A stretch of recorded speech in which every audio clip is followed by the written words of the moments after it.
Bismillahirrahmanirrahim. Assalamu alaikum, grade 4. Hope that you all will be fine. Students, today we will solve question number 8 of exercise 1C. Students, question number 8 is write in long division form and divide.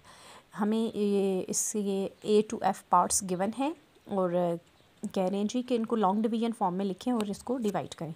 ठीक है students, तो part number A है इसका 4618 divided by 29। तो अब आप देखें हम इसको किस तरह से लॉन्ग डिवीजन फॉर्म में लिखेंगे और सॉल्व करेंगे। स्टूडेंट्स, पार्ट नंबर ए जो है वो 4618 डिवाइडेड बाय 29 को हम देखें लॉन्ग डिवीजन फॉर्म में लिखेंगे। इस तरह से हम रूट का सिंबल जो है लगाते हैं डिवीजन फॉर्म के लिए। और ये जो हमारे पास डिवाइड से पहले जो हमारे पास होता है ये होता है डिविडेंड 4618, और इसको हमने डिवाइड करना होता है 29 पे, जो कि कहलाता है डिवाइज़र। ये अपने स्पेशल टर्म्स के नेम्स जो है वो याद रखने हैं। जो रूट के अंदर हम लिखते हैं वो होता है डिविडेंड और जो बाहर होता है वो होता है डिवाइज़र। और यहाँ से आप किस तरह से इसको समझेंगे, जो डिवाइड से पहले है वो डिविडेंड होता है, जो बड़ा नंबर होता है वो डिविडेंड होता है, और जो डिवाइड के बाद छोटा नंबर होता है वो होता है डिवाइज़र। ठीक है स्टूडेंट्स, तो अब देखें यहाँ पर मेरे पास डिवाइज़र के 2 डिजिट हैं, तो मैं डिविडेंड में से भी 2 डिजिट ही कंसिडर करूँगी। यहाँ पर जब मैं 2 डिजिट ले रही हूँ तो वो बन रहा है 46, तो 29 जो है वो 1 टाइम ही जाएगा 46 में, 2 टाइम जो है वो 29 इससे बड़ा हो जाएगा। ठीक है, तो आप चेक भी कर लें कि 29 को अगर आप 2 टाइम्स ले लें तो क्या वो बड़ा आएगा। 2 9 टाइम्स 18, 1 कैरी, 2 टाइम्स 4 1 5। तो देखिए 58 इज़ ग्रेटर देन 46। सो हम क्या करेंगे, 29 को 1 से मल्टीप्लाई करेंगे। अब जिससे हम मल्टीप्लाई कर रहे हैं ना 1, वो यहाँ हम ऊपर लिखेंगे। ठीक है 1, और यहाँ पर जो 2 डिजिट हमने कंसिडर किए उसके नीचे हम बिल्कुल 29 लिखेंगे। आपने इस बात का बहुत ख्याल रखना है, केयरफुली नंबर्स को लिखना है। 1s के नीचे 1s, 10s के नीचे 10s, क्योंकि हम जब 46 को कंसिडर कर रहे हैं तो 6 के नीचे 9 आएगा और 4 के नीचे हम 2 लिखेंगे। देन नेक्स्ट स्टेप हमारा क्या होता है, माइनस करना। 9 can not be subtracted from 6, so we will take borrow from next column. 4 becomes 3 and 6 will become 16। ठीक है स्टूडेंट्स, 16 में से जब आप 9 को सब्ट्रैक्ट करेंगे then we will get 7। Okay, and 3 minus 2 we will get 1। Next step क्या होता है जी, bring down next digit, that is 1। ये आ गया हमारे पास 171। अब स्टूडेंट्स हम 29 को हाउ मैनी टाइम्स लें कि हमारे पास 171 के नियरेस्ट स्मॉल नंबर आए। तो अब मैं 29 को 4 से चेक करती हूँ जी क्या आता है।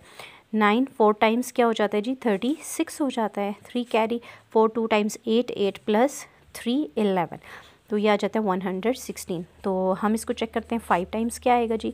5 टाइम्स लेते हैं, 5 9 times 45, 4 will go carry, 5 2 times 10 and 4 14, 145 आ रहा है। ठीक है, तो 145 भी 171 के करीब है। अब आप इसको 6 टाइम भी चेक कर लें, क्या वो 171 से बड़ा चला जाएगा, देखते हैं जी। अब देखें students, 9 6 times 54, 5 carry, 6 2 times 12, 12 plus 5 17, 174। तो देखें 6 टाइम्स जो है वो 174 171 से ग्रेटर है, इसलिए हम 29 को 5 टाइम लेंगे। 29 को मैं 5 से मल्टीप्लाई करूँगी तो 5 लिखूँगी यहाँ ऊपर और 145 लिखूँगी यहाँ बिल्कुल इसके नीचे, हर डिजिट के नीचे डिजिट आए ताकि हमारी मिस्टेक ना हो। ठीक है स्टूडेंट्स, अब हम क्या करेंगे, माइनस करते होते हैं। नेक्स्ट स्टेप हमारा माइनस का होता है। 5 can not be subtracted from 1, so what we will have to do, we will take borrow from next column. Now this 7 will become 6 and this 1 will become 11। ठीक है students, अब हम 11 में से 5 को सब्ट्रैक्ट कर सकते हैं। तो जब 11 में से 5 को सब्ट्रैक्ट करेंगे देन हमें मिलेगा 6। 6 में से 4 सब्ट्रैक्ट करेंगे 2, और 1 में से 1 को करेंगे तो 0। अब देखें माइनस करने के बाद हमारा नेक्स्ट स्टेप क्या होता है जी, कि नेक्स्ट डिजिट को नीचे ले आएँ, जो कि क्या है हमारे पास 8। ठीक है, अब मैं 29 को किस डिजिट से मल्टीप्लाई करूँ कि 268 या तो पूरा पूरा आए या इसके नियरेस्ट स्मॉलर नंबर आए। तो जब हमने 6 टाइम किया 29 को तो वो 174 आया।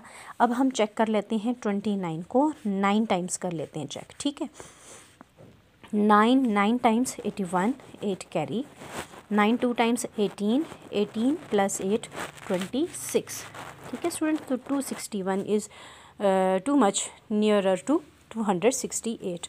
तो 9 से मल्टीप्लाई करें हम, 29 को 9 से मल्टीप्लाई किया तो 9 को ऊपर लिखूँगी और जो आया प्रोडक्ट 261 वो यहाँ लिखूँगी और नेक्स्ट में इसको माइनस कर लूँगी। 8 - 1 वी विल गेट 7, 6 - 6 0, 2 - 2 0, तो 7 देखें स्टूडेंट्स। अब हमारे पास 7 बच गया, आगे कोई डिजिट भी नहीं है जिसको हम नीचे लेकर आएँ, तो यहीं पर हम क्या कर लेंगे, स्टॉप कर लेंगे, यानी 7 हमारा रिमाइंडर हो गया। ठीक है स्टूडेंट्स, तो इसको मैं REM रिमाइंडर के लिए लिखती हूँ। तो अब हम इसका आंसर कैसे लिखेंगे जी।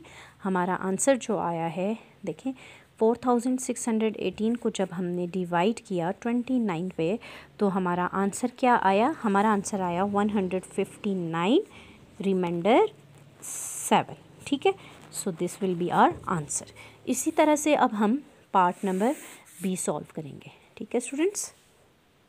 जी स्टूडेंट्स, पार्ट नंबर B देखें मैंने लिखा। अब देखें, जो मैंने आपको बताया डिवाइड से पहले जो होता है वो डिविडेंड होता है, जिसको हम इस रूट के अंदर लिखते हैं, और 86 जो होता है डिवाइड के बाद जो नंबर है 86 जो कि है डिवाइज़र। ठीक है, और याद रखना है आपने, डिविडेंड हमेशा बड़ा होता है और डिवाइज़र छोटा होता है। ठीक है स्टूडेंट्स, डिवीजन जब हम करते हैं। ठीक है, अब ये जो है लॉन्ग डिवीजन फॉर्म में हमने क्वेश्चन को लिख लिया, इसको लॉन्ग डिवीजन मेथड बोलते हैं। ठीक है, अब देखिए हम डिवाइज़र में 2 डिजिट्स हैं, तो अंदर भी हम 2 डिजिट्स लेंगे। ठीक है, तो 4 में से 2 ले रहे हैं जो कि है 93। ठीक है, अब हम 93 में 86 को हाउ मैनी टाइम्स लें। ठीक है स्टूडेंट्स, तो देखें 93 में 86 कितने टाइम्स आएगा, 1 टाइम ही आएगा, एक ही दफ़ा आता है ना, यानी 93 में कितने 86 आते हैं, 1 ही आते हैं, तो हम इसको 1 टाइम लेंगे। 1 में यहाँ लिखूँगी, जिससे मैं मल्टीप्लाई कर रही हूँ 86 को 1 से मल्टीप्लाई करके 86 यहाँ लिख रही हूँ, और मैं अब इसका नेक्स्ट स्टेप क्या होता है, सब्ट्रैक्ट करना। अब 6 जो है वो 3 में से सब्ट्रैक्ट नहीं हो सकता, तो हम क्या करेंगे, 12 लेंगे। 9 जो है वो क्या बन जाएगा, 8, और ये 3 13 बन जाएगा। अब जब मैं 13 में से 6 को सब्ट्रैक्ट करूँगी तो मैं हमारे पास क्या आ जाएगा, 7, और 8 में से 8 सब्ट्रैक्ट होंगे 0। Then bring down next digit, that is 2। अब हमारे पास क्या है, 72। अब देखें स्टूडेंट्स, हमने ऊपर का डिजिट नीचे लाया, 72 बना, लेकिन 72 इज़ लेस देन 86। जब इस तरह की हमारे पास सिचुएशन आ जाए कि हमारे पास जो नंबर यहाँ पर आ रहा है वो छोटा है डिवाइज़र से, देन हम क्या करते हैं, 0 से मल्टीप्लाई कर लेते हैं। ठीक है, यहाँ आप 0 से मल्टीप्लाई करके यहाँ 0 लिख के फिर इसको माइनस कर लें, तब भी ठीक है, या आप यहाँ 0 लगा के नेक्स्ट डिजिट नीचे ले आएँ, तब भी ये आपका ठीक होगा मेथड। ठीक है स्टूडेंट्स, तो हम इन दोनों में से कोई भी एक लगा सकते हैं। ठीक है, एक हमने प्रीवियस लेसन में डिस्कस किया था, जो मैंने आपको यहाँ जैसे 86 को 0 से मल्टीप्लाई करके यहाँ 0 लिखा, फिर माइनस किया, तो 720 में से 72 में से 0 माइनस करूँगी, 72 ही आएगा। Then bring down next digit 0, तो 720 बन जाएगा। या आप क्या करें, जब आपने 2 नीचे लाया, 72 लेस आया 86 से, हम क्या करेंगे, ऊपर 0 लगा के नेक्स्ट डिजिट नीचे ले आएंगे 0, अब 720 बन गया। ठीक है स्टूडेंट्स, तो स्टूडेंट्स कंफ्यूज ना हो जाएं, मैं वो मेथड भी आपको यहाँ पर बता देती हूँ। जैसे ये 9320 है, 86 है, 86 को 1 से मल्टीप्लाई करके 86 किया, जब मैंने माइनस किया तो 13 में से 7 आ जाएगा, 13 में से 6 को माइनस किया 7 आया, bring down next digit that is 2। तो अब 72 छोटा है 86 से, मैं क्या करूँगी, 86 को 0 से मल्टीप्लाई करके यहाँ लिखूँगी और माइनस कर लूँगी। 72 में से 0 सब्ट्रैक्ट किए 0, 72 आएगा, ब्रिंग डाउन नेक्स्ट डिजिट। तो ये हम प्रोसेस जो है रिपीट करते हैं, फिर हमारे पास क्या हो जाएगा जी। अब मैं 86 को किस से मल्टीप्लाई करूँ कि मेरे पास वो 720 के नियरेस्ट आए, तो मैं 86 को चेक कर लेती हूँ जी 8 टाइम्स। ठीक है, तो स्टूडेंट्स ये आपको चेक करना पड़ेगा इस तरह से। ठीक है, तो आपको नंबर ख़ुद ढूंढना पड़ेगा कि हम अब कौन सा जो है नंबर लें, किससे हम इसको मल्टीप्लाई करें। तो 8 6 times 48, 4 carry, 8 8 times 64, 64 plus 4 68। Okay students, आ गया 688। तो ये 688 ही इसके नियरेस्ट आ रहा है। आप देखें 9 से मल्टीप्लाई करके तो वो 720 से ग्रेटर चला जाएगा नंबर, तो मैंने 8 से मल्टीप्लाई किया तो 688 आया, माइनस किया जी। अब मैं यहाँ से क्या करूँगी, 12 लूँगी ना, क्योंकि 0 में से तो 8 सब्ट्रैक्ट नहीं हो सकते। अब जब 2 इसको 12 देगा खुद हो जाएगा 1 और ये हो जाएगा 10। 10 में से 8 सब्ट्रैक्ट किए 2, यहाँ 1 रह गया। अब 1 में से तो 8 सब्ट्रैक्ट नहीं हो सकते, हम 7 से 12 लेंगे, 7 खुद 6 हो जाएगा और ये क्या हो जाएगा 11। 11 में से जब आप 8 सब्ट्रैक्ट करेंगे 9 10 11, 3 आ जाएगा 32। अब 32 क्या है, स्मॉलर है 86 से, नेक्स्ट कोई डिजिट नहीं है जिसको हम लेकर आएँ, तो यहीं पे स्टॉप कर लेंगे और ये आ जाएगा हमारा रिमाइंडर। अच्छा जी, ये तो मैंने आपको ज़ीरो से मल्टीप्लाई करके बताया कि हम कैसे करेंगे। ज़रा आप इसको देखें। अब हम जब 2 को नीचे ले आए तो ये 72 बना और हमने देखा 72 इज़ लेस देन 86। देन हमने क्या किया, यहाँ ज़ीरो लगा के एक और डिजिट नीचे ले आए। ये वाला स्टेप भी आप कर सकते हैं, ठीक है। फिर हम क्या करेंगे, 86 को 8 से मैंने मल्टीप्लाई किया तो मुझे जो है वो 720 के नियरर जो है, नियरेस्ट नंबर जो मिला छोटा, वो 688 है, जो कि आया 8 टाइम्स, यानी 86 8 टाइम्स 688, ठीक है। 8 can not B subtracted from 0, so we will take borrow from 2. Now 2 will become 1 and this 0 will become 10. 8 can be subtracted from 10, then we will get 2. अब क्या होगा जी, 1 में से 8 सब्ट्रैक्ट नहीं हो सकते, हम फिर से जो है बारो लेंगे। अब ये क्या हो जाएगा, 1 जो है वो 11 बन जाएगा और 7 6, 11 में से 8 सब्ट्रैक्ट किए तो 3। तो अब देखें, ये मैंने आपको एक क्वेश्चन 2 डिफरेंट मेथड से बताया है, कुछ इतना बड़ा डिफरेंस नहीं है, लेकिन ये दोनों आपको बच्चों आने चाहिए, ठीक है स्टूडेंट्स। और इसको हम क्या कह देते हैं, रिमाइंडर। अब हमारा आंसर क्या है, जैसे यहाँ पर मैंने आपको बताया कि जब हमने 4618 को 29 पे डिवाइड किया तो ये आंसर आया। इसी तरह 9320 को जब आपने 86 पे डिवाइड किया, आपका आंसर आया 108। रिमाइंडर का आप REM लिखेंगे 32, this will be your answer. Okay students, इसी तरह से स्टूडेंट्स हम इसके बाकी के पार्ट्स भी सॉल्व कर लेंगे, ठीक है स्टूडेंट्स। पार्ट नंबर C है जो कि हमारे पास 3047 डिवाइडेड बाय 53। तो देखें स्टूडेंट्स, 3047 जो है उसको हमने 53 पे डिवाइड करना है। इसी तरह हमारे पास डिवाइड से पहले जो है वो रूट के अंदर हम लिखेंगे डिविडेंड है, डिवाइड के बाद जो है वो डिवाइज़र है, उसको बाहर लिखेंगे। 2 डिजिट कंसिडर करेंगे जो कि बन जाएगा हमारे पास 30, ठीक है। अब देखें 30 को तो 30 पे तो 53 का टेबल नहीं जाएगा, तो थर्ड एक और डिजिट कंसिडर करेंगे जो हो जाएगा 304, ठीक है स्टूडेंट्स। अब हमने 53 को ऐसे नंबर से मल्टीप्लाई करना है जो वो 304 के नियरेस्ट स्मॉल नंबर आए।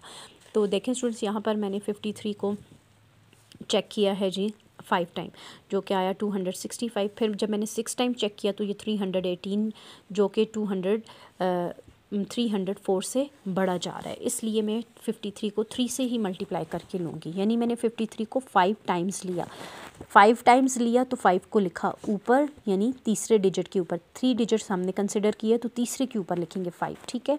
265। अब जब हमने 304 में से सब्ट्रैक्ट किया तो वो आ गया हमारे पास 39। Bring down next digit, that is 7। Now this becomes 397। तो अब जब मैं 53 को 6 टाइम्स ले रही थी 318 आ रहा था, 7 टाइम मैंने लिया तो 371, यही इसके 397 के नियरेस्ट स्मॉल नंबर आ रहा है, तो मैं यही लूँगी। 53 को मल्टीप्लाई करूँगी 7 से, 7 को लिखूँगी ऊपर क्वोशंट में और 371 यहाँ इसके नीचे लिख के सब्ट्रैक्ट करूँगी जो क्या आएगा 26। अब माइनस करने के बाद मेरे पास 26 आया, आगे कोई डिजिट नहीं है जिसको मैं ब्रिंग डाउन करूँ, so 26 will be our reminder. Okay students, तो इसका आप आंसर किस तरह से लिखेंगे, 57 रिमाइंडर 26, ये हमारा आंसर होगा, ठीक है। इसी तरह अब हम पार्ट नंबर D करेंगे जो कि है 6593 और इसको हमने डिवाइड करना है 72 पर। तो स्टूडेंट्स, मैंने यहाँ पर रफ़ पार्ट में ये मल्टीप्लिकेशन की है जो ज़रूर आपके रफ़ पार्ट में होनी चाहिए। तो 72 9 टाइम्स लिया, 648 आया और सब्ट्रैक्ट करने के बाद ये मेरे पास बना 11। Bring down next digit, that is 3। 113 है। अब हम क्या करेंगे, 72 को 1 टाइम्स ही लेंगे क्योंकि 2 टाइम्स जब मैंने लिया तो ये 144 आया जो कि बड़ा है 113 से, इसलिए मैंने 1 टाइम्स लेके इसको सब्ट्रैक्ट किया 41। अब कोई डिजिट नहीं है नेक्स्ट जिसको हम ब्रिंग डाउन करें, इसलिए 41 will be our reminder. So answer हम किस तरह से लिखेंगे, 91 रिमाइंडर 41, ठीक है स्टूडेंट्स। तो पार्ट नंबर A से D मैंने कर दिए हैं, EF will be your homework. Okay students, तो आज हमने क्या सीखा, आज हमने सीखा किस तरह से 4 डिजिट नंबर्स को 2 डिजिट नंबर पे डिवाइड करते हैं by long division method. This is the long division method.